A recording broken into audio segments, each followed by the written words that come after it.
जी अस्सलाम वालेकुम स्टूडेंट्स, क्या हाल है? खैरियत से हैं आप लोग? जी, आज का हमारा माइक्रो इकोनॉमिक्स का जो टॉपिक है वो है हिक्सियन डिमांड कर्व, या इसको हम कंपनसेटेड डिमांड कर्व भी कहते हैं। इसको हम क्यों कहते हैं कंपनसेटेड डिमांड कर्व? मार्शेलियन को हम क्यों कहते हैं अनकम्पनसेटेड डिमांड कर्व? ये भी आज हम एक पॉइंट इसका डिस्कस करेंगे। ओके, तो जी हिक्सियन डिमांड कर्व को हम सबसे पहले ड्रॉ करते हैं। याद रख लें कि हिक्सियन में हमने यूटिलिटी मैक्सिमाइजेशन नहीं करनी होती बल्कि कॉस्ट मिनिमाइजेशन करनी होती है। ये हम आगे हिक्सियन डिमांड फंक्शन जो है इसमें भी हम ये करेंगे।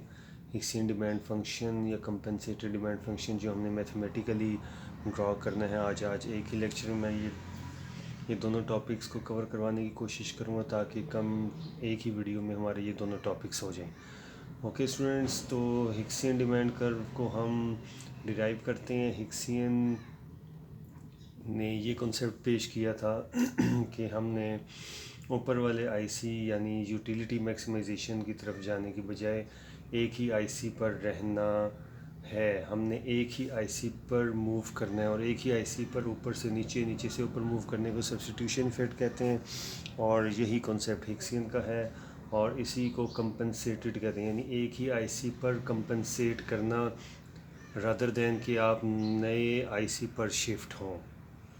ठीक है, तो सबसे पहले हम वही बेसिक कॉन्सेप्ट्स वही हैं। सपोज करें सबसे पहले हमारे पास जो बजट लाइन है, मनी लाइन है या बजट कंस्ट्रेंट का जो कर्व है वो हमारे पास ए बी है। इसके ऊपर आई सी नॉट हमारे पास ये वो कर्व है जो हमारे पास ई नॉट को इंटरसेक्ट कर रहा है और इस पर हम x not commodity of x को परचेज़ कर रहे हैं। ओके, फिर हम सपोज करते हैं कि एक्स कमोडिटी की प्राइस में फॉल होता है, एक्स कमोडिटी की प्राइस कम हुई तो जो कंज्यूमर है उसने एक्स कमोडिटी की डिमांड ज़्यादा कर दी और न्यू बजट लाइन हमारे पास ए बी से शिफ्ट होके रोटेट होके ए सी आ चुकी है।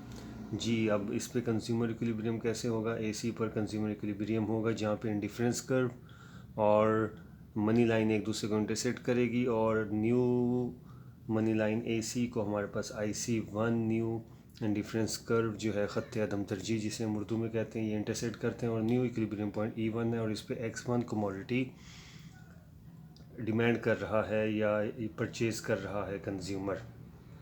लेकिन यहाँ पे एक नया कॉन्सेप्ट आता है हमारे पास जो मार्शेलियन में नहीं था। वो कॉन्सेप्ट ये था कि सपोज़ करें कि कंज्यूमर की मनी लाइन रेड्यूस हो जाती है क्योंकि बजट कंस्ट्रेंट है, बजट कम है, वो लिमिटेड है, ये लिमिटेशन है। तो हमारे पास न्यू बजट लाइन जो है या कंपनसेटेड है तो हमने इसी आईसी पर रहना है, न्यू आईसी पर मूव नहीं करना। तो हम एसी के पैरेलल एसी बजट लाइन मैं दोबारा ये बता रहा हूँ अगेन एंड अगेन ताकि ये बात गौरतलब है। एसी के पैरेलल आपने डी ई जो मैंने रेड मार्कर से ड्रॉ की हुई है कर्व, ये कर्व किया ड्रॉ कि ए सी के पैरेलल डी ई आपने एक और मनी लाइन ड्रॉ की, बजट लाइन को ड्रॉ किया। लेकिन शर्त यह है कि ये आई सी नॉट को फर्स्ट आई सी को ही इंटरसेक्ट करता हुआ गुज़रे, टेंजेंट करे और ये हमारे पास ई टू पे इसको इंटरसेक्ट कर रहा है और ई टू पर ये हमारे पास एक्स टू कमोडिटी परचेज़ कर रहा है कंज्यूमर।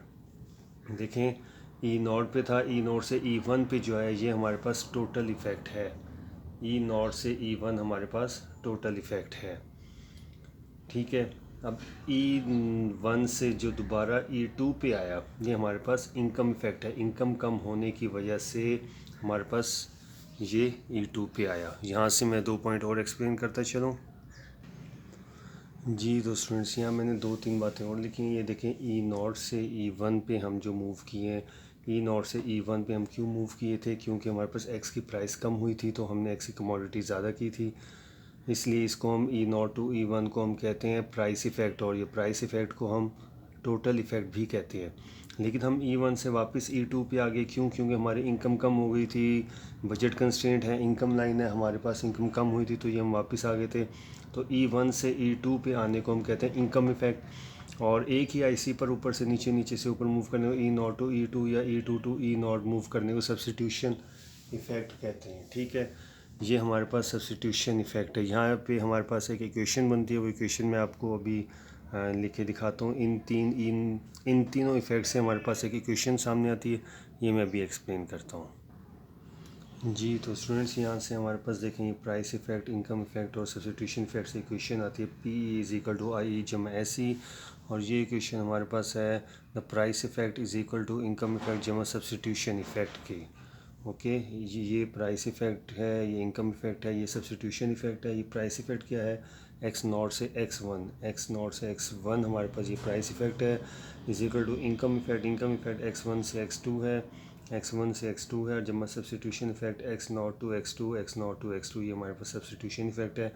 और जिससे अब हमने ड्रॉ करना है हिक्सियन का डिमांड कर्व, और हिक्सियन के डिमांड कर्व के लिए आपने X0, ये X एक्सिस से नीचे वाली डायग्राम हमने सेकंड डायग्राम में पॉइंट शो किए, क्योंकि यहाँ हमारे पास Y और X कमोडिटीज़ थी, यहाँ पे हमने X कमोडिटी और X की प्राइस ली है। जी, तो DM क्या है, DM हमारे पास वो कर्व है, मार्शेलियन डिमांड कर्व, जो हम पहले अपनी एक वीडियो में शो कर चुके हैं। अब हमारे पास यहाँ से ये X0 है, और उससे नीचे जो प्राइस हमारे पास है वो X2 है। हमने इन दोनों पॉइंट्स को मिलाया तो हमारे पास DH जो है, ये हमारे पास हिक्सियन का डिमांड कर्व है। ये हमारे पास हिक्सियन का डिमांड कर्व है, ये हमारे पास मार्शेलियन डिमांड कर्व, ये हमारे पास हिक्सियन या कंपनसेटेड डिमांड कर्व, ये हमारे पास अनकम्पनसेटेड डिमांड कर्व। ये हमारे पास था हिक्सियन डिमांड कर्व या कंपनसेटेड। अब हम चलते हैं हिक्सियन डिमांड फंक्शन या कंपनसेटेड डिमांड फंक्शन को मैथमेटिकली डिराइव करना। जी स्टूडेंट्स, हिक्सियन डिमांड फंक्शन या कंपनसेटेड डिमांड फंक्शन में सेम वही मेथड है जो हमने मार्शेलियन डिमांड फंक्शन में किया था। हमने लैग्रेंजियन मल्टीप्लायर लिया था, यूटिलिटी फंक्शन था और मनी लाइन या बजट कंस्ट्रेंट था। इसमें भी सेम हमारे पास मनी या बजट कंस्ट्रेंट है, मनी लाइन है P(x(x) plus P(y(y) subject to u is equal to XY, utility function है। इसमें मैं आपको बता चुका हूँ कि हमने इसमें क्या करना होता है, यूटिलिटी को मैक्सिमाइज़ नहीं करना बल्कि कॉस्ट को या बजट को मिनिमाइज़ करना है। उसको हमने यूटिलिटी को इसमें कांस्टेंट रखना है। ये देख लें यहाँ डायग्राम में भी हमने यूटिलिटी को कांस्टेंट है, यानी एक ही यूटिलिटी कर्व पे हैं हम, ऊपर वाले या नीचे वाले यूटिलिटी पर मूव नहीं हुए। E0 से वापस हम E2 पे ही आए हैं, E1 से वापस E2 पर ही आए हैं, जो IC0 पर ही है। यही कंपनसेटेड है, क्योंकि इसका मतलब यूटिलिटी को हमने कांस्टेंट रखा हुआ है। और इसमें भी हमने यूटिलिटी हमारे पास कांस्टेंट है, इसलिए मनी को हमने या बजट को, कॉस्ट को हमने मिनिमाइज़ करना है। लैग्रेंजियन मल्टीप्लायर लिया P(x(x) प्लस P(y(y) जमा lambda into U minus XY। U हमारे पास वही सब्जेक्टिव फंक्शन है। हमने फर्स्ट ऑर्डर डेरिवेटिव लिया और इक्वेशन को ज़ीरो के इक्वल किया। वही बात के एडवांस मैथ में, इकोनॉमिक्स में जो मैथ्स का कोर्स है उसमें आप डेरिवेटिव और लैग्रेंजियन मल्टीप्लायर वगैरह ये पढ़ चुके हैं। हम अब उसकी तरफ डिटेल में नहीं जाएंगे, सिर्फ इसका हमने with respect to X derivative लिया, P(x) minus lambda Y is equal to zero आ गया, और विद रिस्पेक्ट टू Y लिया तो Py माइनस लेमडा X आ गया। इनको हमने ज़ीरो के इक्वल पुट किया, और विद रिस्पेक्ट टू लेमडा हमारे पास derivative U minus XY is equal to zero आ गया। फ्रॉम इक्वेशन 1 और 2 को हमने सॉल्व किया। Px plus lambda is equal to lambda y और Py is equal to lambda x. अब ये हमारे पास जो लास्ट में एक इस साइड पे मैंने Px over Py is equal to y over x लिखा है, ये हमारे पास क्या चीज़ है जी, ये एक बड़ी इम्पोर्टेंट चीज़ है हमारे पास।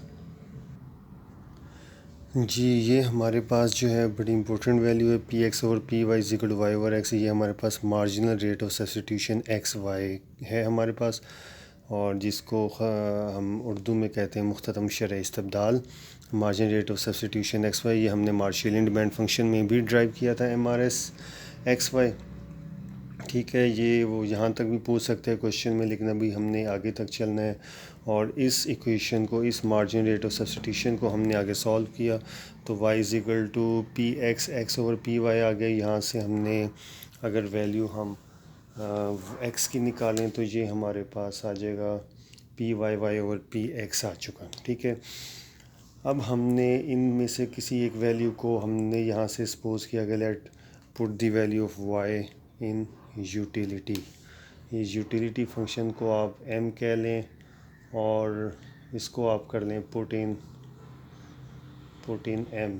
इस इक्वेशन को हमने m में पुट किया तो ये u is equal to x y है, x एज इट इज़ आ गया, y की जगह p x x over p y हमारे पास आ गया, x को मल्टीप्लाई किया x square p x over p y हमारे पास आ गया और हमने एक्स स्क्वायर की वैल्यू निकाली, x square is equal to U P Y over P X आ गया। अब हमने स्क्वायर ख़त्म करना है, स्क्वायर रूट ले लिया तो x is equal to U P Y over P X आ गया। एक हमारे पास ये वैल्यू आ गई और likewise we can find out the value of y commodity, so y will be equal to upx और py whole square root। ये हमारे पास हिक्सियन या कंपनसेटेड डिमांड फंक्शन की वैल्यूज़ आ गई हैं। ठीक है, इसमें अब एक दो पॉइंट्स हैं वो मैं आप लोगों को एक्सप्लेन मैं ऑलमोस्ट कर चुका हूँ सारे। अच्छा, मार्शेलियन और Hicksian demand curve meet where the quantity demanded is equal for both sides of the consumer choice problem. ठीक है, मार्शेलियन और हिक्सियन डिमांड कर्व वहाँ एक दूसरे को इंटरसेक्ट करते हैं, जो कि इस डायग्राम में हमने पढ़ा कि ये वहाँ एक दूसरे को इंटरसेक्ट करते हैं जहाँ पर क्वांटिटी डिमांडेड इक्वल हो जाए दोनों साइड्स की कंज्यूमर का जो चॉइस प्रॉब्लम होता है उसके दोनों साइड्स के जहाँ इक्वल हो जाए क्वांटिटी डिमांडेड, वहाँ पर हमारे पास हिक्सियन और मार्शेलियन डिमांड फंक्शन एक दूसरे को फंक्शन ही मार्शेलियन और हिक्सियन डिमांड कर्व एक दूसरे को इंटरसेक्ट करते हैं। तो ये आज का हमारा इम्पोर्टेंट टॉपिक था यूटिलिटी के हवाले से, हिक्सियन डिमांड कर्व और हिक्सियन डिमांड फंक्शन या कंपनसेटेड ये हमने दोनों टॉपिक एक ही वीडियो में कंप्लीट किए और wait for the next video on micro economics. और अगर कोई प्रॉब्लम कोई क्यूरी है तो यहाँ ईमेल आईडी दी है उस पर आप कांटेक्ट कर सकते हैं, इसके अलावा फ़ोन नंबर है उस पर कांटेक्ट कर सकते हैं। तो okay students, hope for the best, see you, अल्लाह हाफिज़।